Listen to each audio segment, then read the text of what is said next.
Look, that's our Vice President and future President of the Philippines. Amen. Amen, yeah.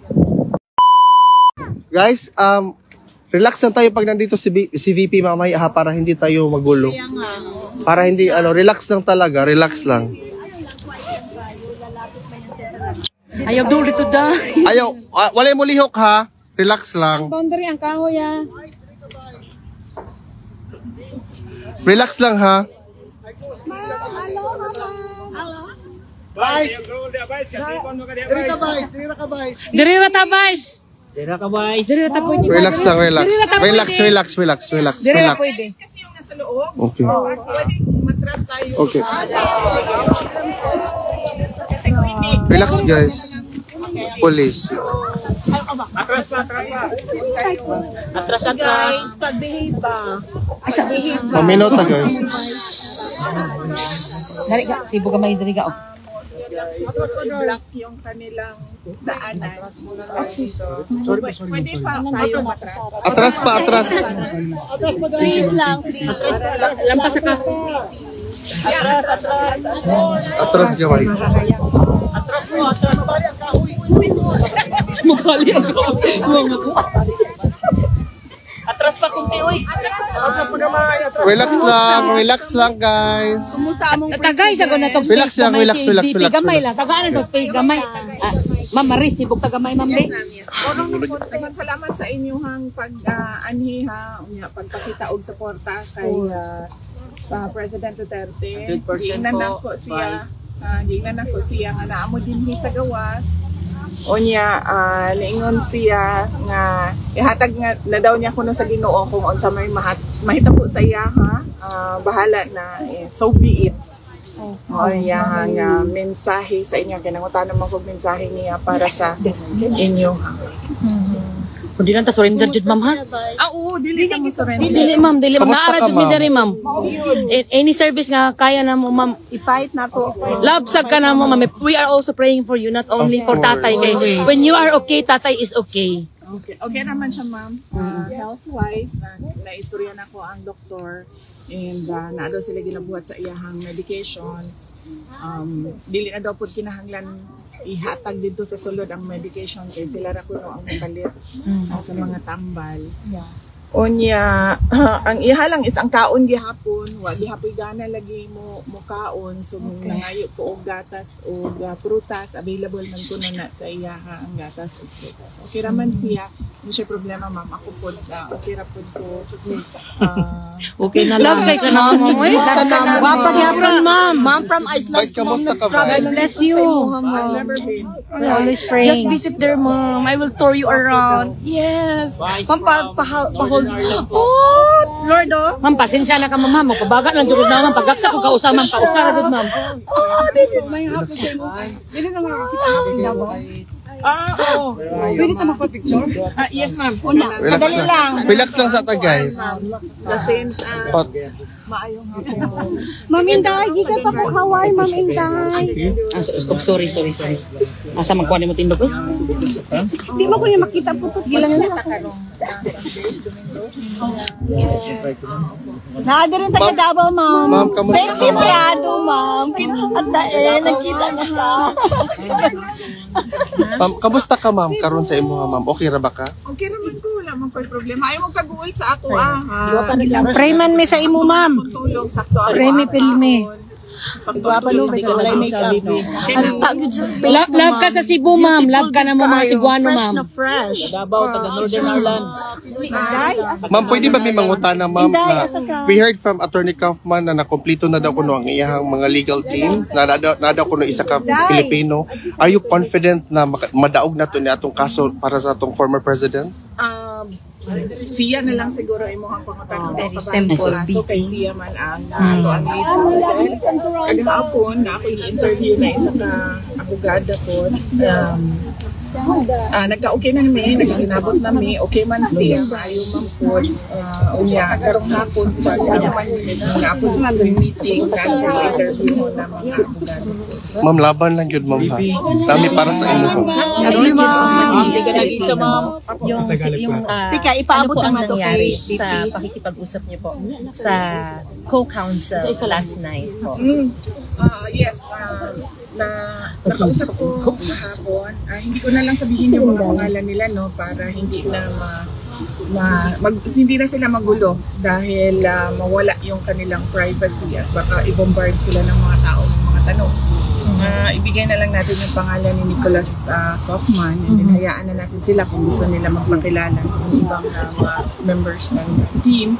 Nakausap ko siya and very intelligent, mataas yung experience na, 19 years na ang experience niya dito sa ICC. Wala siyang ibang experience except ICC. So medyo alam na niya yung mga ins and outs of the court. And binubuon niya ngayon yung mga personnel sa ilalim niya. So ongoing yung mga interviews. And merong meeting na mangyayari mamaya. So ilan po ang kinausap niya? Isa lang po siya? Kahapon, yes. Ang assistant counsel. Pero ilan po ang bubuo dun sa legal team, defense team po? Initially 4 of 5. Pero depende yun sa kung gaano kadami at gaano kalaki yung trabaho na kailangan nilang gawin. Pero initial lang yung tatlo ang maiwan. Ma'am, may sinabi po kasi si Attorney Kaufman na may Filipino rin po. Gaano kalaki yung role ng Filipino lawyer sa defense team po ng Pangulo? Yes, kailangan ng Filipino lawyer kasi merong mga i-argue doon na batas ng Pilipinas. Meron talagang Filipino lawyer kasama. Sinadil Dea po ba? Wala pa kaming nagsi-shortlist pa. Yung inutusan ko na mag-interview kay Nicholas Kaufman, inutusan ko siya ngayon na maghanap ng Filipino lawyers. Pero shortlist pa. ICC accredited naman? Likely hindi na. Kasi ilan lang naman yung ICC accredited. But we'll see. We'll see. Depende sa abilidad ng lawyer. Maybe yesterday po sinabi niyo po si mother niyo po ay nag-decision po na pumunta po ng whether po siya ay makakapasiba. Kumusta na po siya? Okay lang naman. Kailan po siya, ma'am, darating? Nagsabi siya na kahit hindi naman siya makapasok, okay lang. Basta malaman lang daw ni President Duterte na dumating siya at express ng kanyang moral support sa pinagdadaanan ni Pangulong Duterte ngayon. Next week, I think aabot ata siya sa birthday, ma'am. Yun ata yung target niya na makarating sa birthday. VP, may na-receive bang letter si former president aside sa Dutch couple na nagbigay sa kanya from Filipino? Hindi niya nabanggit. Kasi marami kami nagsampa sa kanya. Baka, hindi ko natanong. Okay. Sige lang, tanong ko sa kanya bukas pag bisita ko sa kanya. Tatanong ko sa kanya. Hindi ko yan natanong. Actually, nagpadala din ako ng sulat kasi din. Pero bago lang yung sa akin. Kailangan din pong dumaan pa dun sa box kahit na personal niyo po siya nakikita? Bawal magdala ng kahit anong bagay doon sa Inside. loob. So dadaan po talaga doon sa usual process. Meron na po ba ang venue March 23.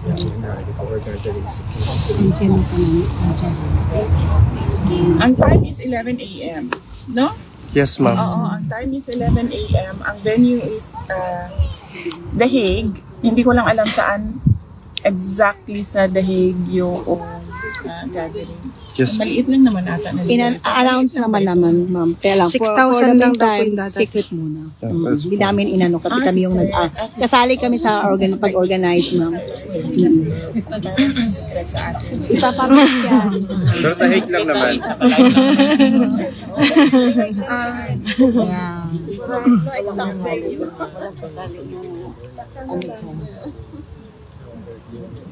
Hindi na ako mabutang ang Ang trust ng balita bayan. ko, darating si Hanilet and darating si Veronica. Hindi ko lang alam kung anong dates darating. Dili, bukira. Bukira. Eh, pagduko-duko niya. Yes, and yung darating siguro on the day of the birthday ata. Hindi ko lang sigurado pa, hindi ko pa nakita yung flight details. Kung Pulong po. Si Congressman Pulong Duterte, wala pa siyang date. Pero may visa na po. Hindi ko pa alam, hindi pa kami nagkausap ni Congressman Pulong. And Mayor Baste hindi na talaga tutuloy. Si Mayor Baste ay parang pagkakaintindi ko sa sinasabi niya pagkatapos na ng election kasi kailangan niya asikasuhin yung campaign doon sa Davao City. Kasi siya na yung nagdadala ng mga konsensya. Nang pasensya na po, hindi na rin po namin yung reaction niyo po sa sinabi. Nag-live po kasi si Attorney Harry Roque. May sinasabi po siya na, and I quote, talaga naman ako'y taga-sunod ni VP Sara. Susunod ako sa sasabihin ni VP Sara. At yan po ay walang halong kaplastikan. Kita nyo nga, sumunod ako sa kanya sa unit team. Ano nangyari? Pwede po ba kayo mag-react sa sinasabi po niya?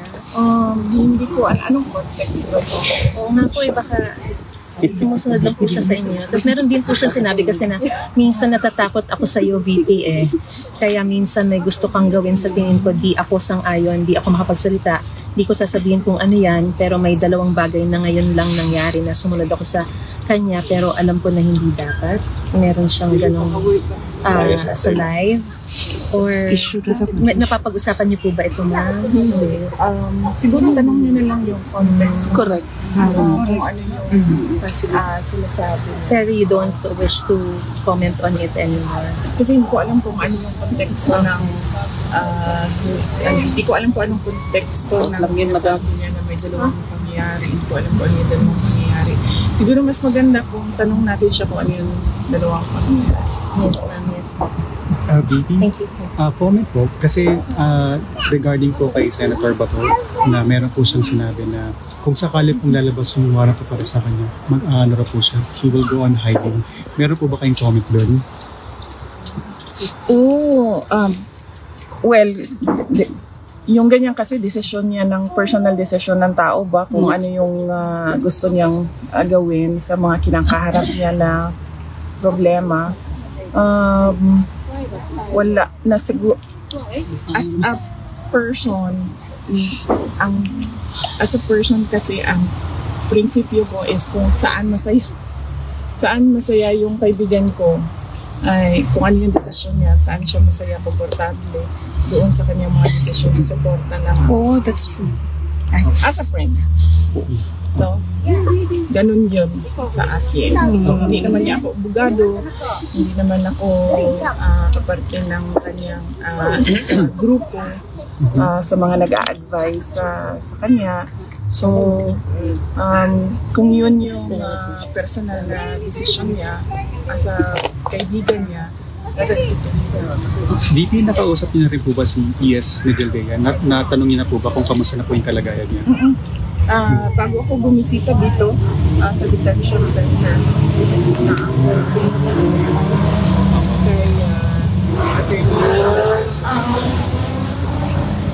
procedure pero nasa hospital pa rin siya.